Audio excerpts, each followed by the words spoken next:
Thank you very much for practicing with me. I hope you enjoyed this committee session. As I told you, we will have to practice many more sessions like this because we have to learn the technique through our body. We have to experiment the technique. We have to test and we have to understand through our body and not only through our mind.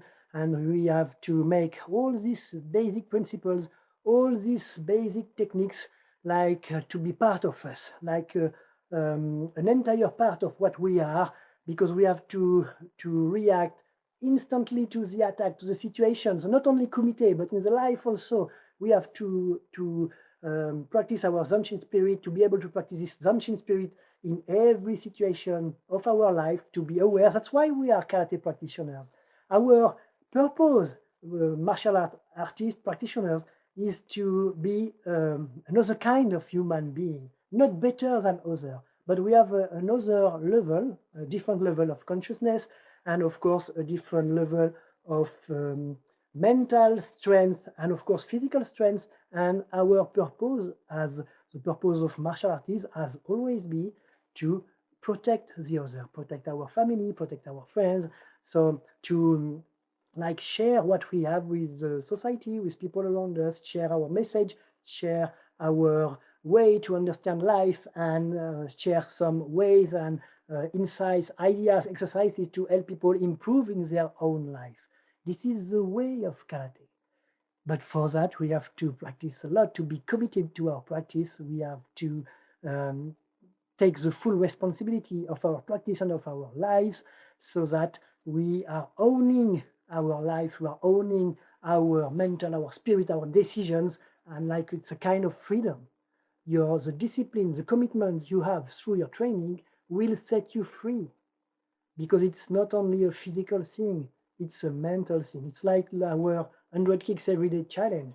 It's the commitment which will give you benefits. It's not only the practice. Of course, the practice will improve your health, your fitness, and your ability to kick, but it's a commitment which will change you in your mind, which will give you a new kind of strength in your mind that maybe you didn't know you have in the first place, but you have it.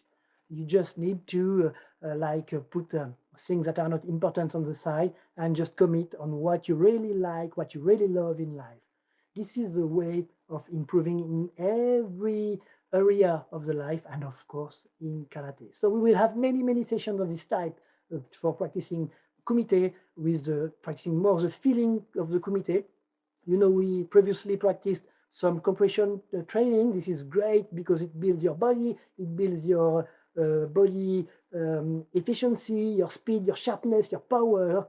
But the other way of practicing kumite for me is to try to find very natural practice, to transform the techniques that may not seem natural at first, make them very natural things, natural assets that you have for your training and for your life. And for that, we need to focus more on the feelings. There are many organizations of karate out there. They are practicing even traditional, practicing many patterns for the kumite. You make this 1, 2, 3, and again, it's good. But I think that the most important thing, and it's often not taught by the Japanese sensei. I've never seen the Japanese sensei teach that outside Japan, and even in Japan, they are not teaching to everybody. It is the feeling part, the internal part. And many people say, oh, karate is only an external practice, external martial arts. That's totally false, and for me, there is no internal or external martial arts. If you practice a good martial arts, of course, your martial art, your practice like karate, have a very big internal part. But we are starting with the external, because we are starting to learn basic techniques like foundations. This is our Shotokan approach. We are building techniques, we are building shapes, and then we move to principles, and then we move through what happened inside here and inside here. And this is the most important part of karate, and many people stop the techniques and they give up, or they just continue the technique, or even some of the principles that are great. But to truly understand what karate has for you, what it can give you in your life, you have to move to the internal part, which is the mental part, the, of course, energetical part, like breathing, like cultivating inner energy, inner strength, and the spiritual part. This is very, very important. And you always have to mix everything, to blend everything in your training in order to be full of what karate can give you.